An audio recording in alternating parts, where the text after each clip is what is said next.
Hey there, I'm John. And I'm Josh. And we are down to week 13 of the 2024 college football season. And at this point, as you know, the college football playoff polls have come out. And so we're going to sort of jump on this one from the first on down to the 12th team and talk about what we're expecting this week and if there's any possible shakeups. Likely there will be. People have already done all their charts as far as where teams are going to be. Yeah. But it's a little premature because there's still a couple weeks left of play that's going to happen. So let's talk about this. Number one, Oregon. They've got a bye this week, and then they're going to end their regular season against Washington. Yeah. Essentially, if Oregon wins out here, they will be the number one seed in the playoffs. Yep. Which obviously means they'll face quote-unquote lesser opponents who have to win games to get to them. Yeah. All top 12 teams are probably arguably going to be pretty talented, but still Oregon, if they win out, including the conference championship in the playoffs, even if they lose their conference championship, Yes. still in the playoffs. Oh, absolutely. So yeah. obviously you want the bye, but Oregon's in. Yeah. So yeah. Unless they, I guess, lose to Washington. That's true, which is very unlikely that's going to happen.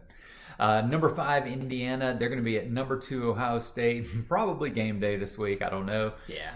But should it be game day is the question. When you look at the odds makers, I mean, they're just saying that Ohio State's going to win this one big. Yeah. Everybody's thinking that at this point.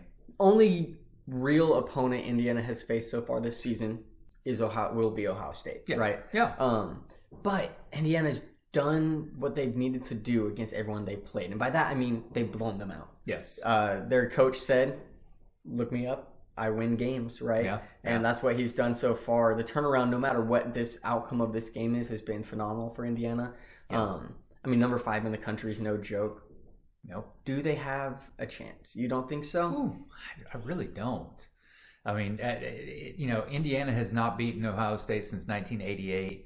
That's a long time ago. Rourke, the Indiana quarterback, I mean, he's been playing really good ball. Only had a couple games that he's, had like just over 200 yards. Mainly he's having quite a bit more than that. But of course, Ohio State's coming on strong here at the end of the season. Some of the best wide receivers in the country on Ohio State. Yeah. And I have to, Indiana has one of the top 5 offenses in the country. So it's going to come down to me. Ohio State's going to score. Yes. Can Indiana outscore Ohio State? That's right. That's where the doubts come. Yeah. And this is a big game just to see, like, let's say Ohio State destroys Indiana. Does that knock them out of the playoffs? I don't know. If Indiana beats Ohio State, that's 2 losses for Ohio State, but they're both top 5 losses. Yeah. So I don't necessarily think this game even matters that much if it's a close game. Yeah. Then you have Kentucky. They're going to be at number 3, Texas. Again, this one seems like a done deal. Ewers is probably going to just play phenomenally. Yeah.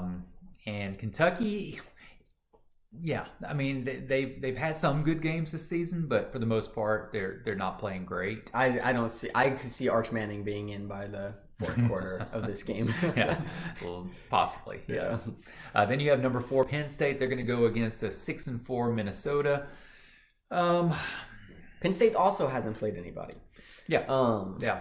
And the only opponent they have played was Ohio State, who kind of beat them relatively handily. Yes. So it's kind of a weird. Big Ten's kind of weird to me right now because, Big Ten and SEC, both obviously highly rated. They have talent when it comes to players, but their rankings are essentially exclusively based off of them playing each other. Yeah. Right. Yeah. None of them had really crazy out of conference opponents or anything. No. So it's just kind of, you don't really know what you're getting when it comes to the playoffs because none of these teams. I don't know if the Big Ten's been that much better than the SEC is what I'm trying to say. Yeah. Like the top, even though they've got a lot of them in the top there. 4 out of the top 5. Yeah. Is wild. Yeah. I don't know about that. But that being said, I expect Penn State to win this one. I do too. Without much problem. Yeah. They better. Yeah.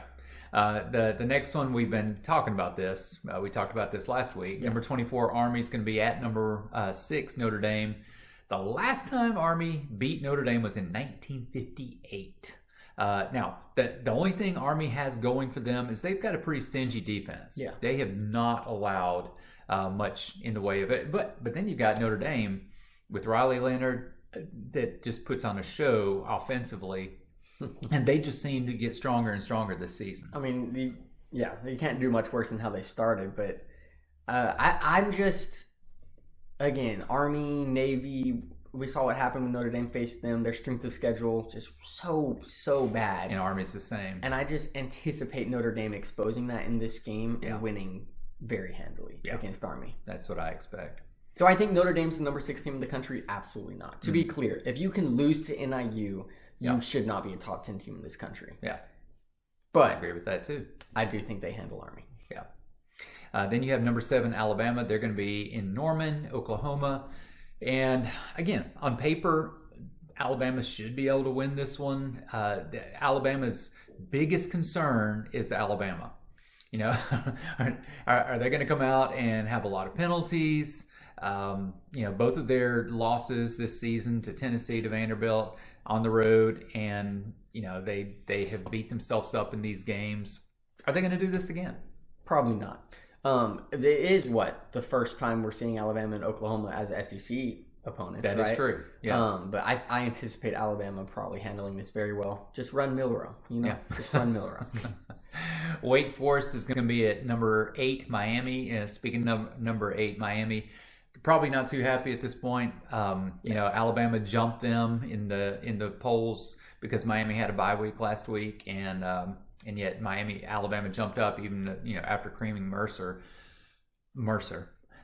And so people are not happy about that. That being said, Miami is still in there, and so they beat Wake Forest. That means they're going to be still at the top of the ACC. Yeah. So I expect them to beat Wake Forest. Oh yeah, they'll beat Wake Forest. Cam Ward has dropped back in the Heisman odds some. There's kind of a little bit of leeway between 1 and 2 and 3 and 4 right now, and then a little bit of leeway between 1 and 2, honestly, as well. So Cam and Dylan Gabriel kind of dropping a little bit, but I anticipate Miami to dominate Wake Forest. Yeah. Number 9, Ole Miss is going to be at Florida, who's sneakily getting better as this season goes on. Yeah. Again, but so has Ole Miss. Ole Miss has just gotten stronger as the season has gone on. Yeah. Of the 2 DJs in Florida, I would much rather have the Gators quarterback than the Florida State's quarterback. So yeah, true. I think as far as just the games we're talking about, this could be one of the ones where we see an upset. I'm interested in this. Especially at Florida. Yeah. I could just anticipate there being some kind of upset. Ole Miss needs to watch out, but I'm sure Lane Kiffin's going to have them ready. Yeah. A non-game here is UMass is going to be at number 10, Georgia. Yeah. That one's a done deal. Yeah, so not even. The next one, the same. UTEP is going to be at number 11, Tennessee, and they're going to destroy them. Yeah. And then you have number 12, Boise State. They're going to be at a powerful 2-8, Wyoming. Should also be a done deal. Should be. So I don't anticipate seeing too much right here. As far as the playoff committee projections go, they actually have Boise State as the number 4 seed in the playoffs because they'll be the number 4 conference champion since the Big 12 now is below them, with BYU being at number 14. So Boise needs to look good. If they want to remain ahead of the Big 12, they need to look good every single game they play. Yeah. So then you get outside of that top 12, you have number 13, SMU. They're going to be at Virginia. I would think SMU is probably going to win this one quite handily, would be my guess. And can they make it in? Yeah, absolutely. Yeah. All they have to do is win out and then beat Miami. And congratulations, you're in the playoffs. That's right. So, which is a lot. Yeah, it is a lot. Especially the beating Miami part. Absolutely. But they definitely have a chance. They've got what it takes. Yeah, they definitely have a chance. It seems a lot more likely that scenario than Indiana beating Ohio State. Oh, yeah. For sure. Then you have number 14, BYU. They're going to be at number 21, Arizona State.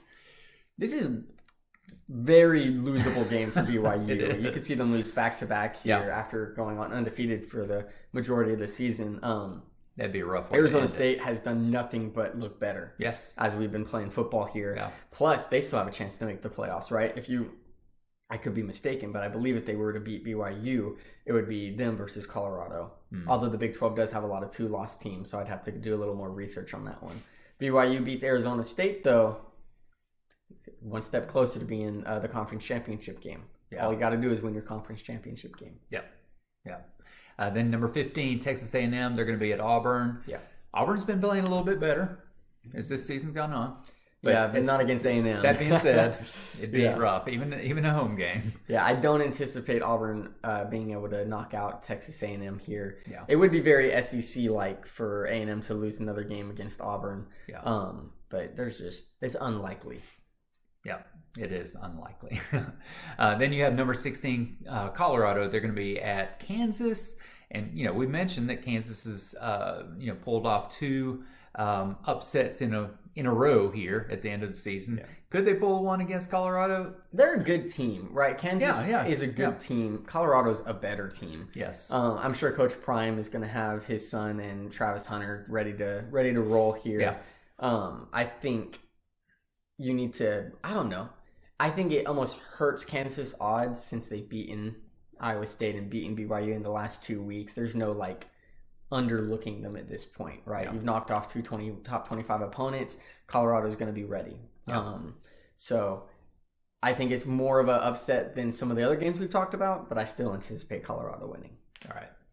I don't even know if the next game is worth mentioning. You got Yeah. the Citadel. They're going to be playing number 17, Clemson. Clemson do they even have a path to the playoffs? At So this Clemson point? has 2 losses, so I could be wrong, right? Only one of them is in the ACC because they lost to Georgia. Yeah.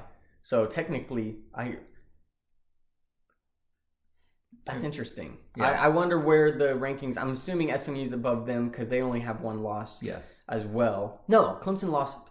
Yeah, Clemson lost to Louisville. Yeah. Who has SMU lost to in ACC play? Anybody? I don't. SMU lost to BYU. Yeah. That's their only loss. Okay. So SMU does not have an ACC loss. Well, I'm literally having to think about this as we go here. Yeah. Clemson does. Because Yes. Clemson lost to Louisville. Yeah. So Clemson cannot make it unless Miami slips up again. Mm. I'm pretty sure. SMU Okay. losing, I don't believe, hurts their case of making it. So kind of Okay. have to hope Miami loses here. Yeah. Especially since Miami plays Florida at the end of the season typically. Yeah. No, is that right? Yeah. They do. for their Yeah. yes So- for their rivalry game. So this might be Miami's last conference game. Yes, I think it is. Yeah, Clemson, tough position. Tough position for Tough them. position, yeah. Yeah. All right. This is actually our final report for the regular season. Josh is going to be out of town for a couple weeks. So that's how we're looking at it. Again, a lot of things could change at this point. So much, yeah. And so we'll see what the final one is going to end up looking like. But thanks for joining us. Go Broncos.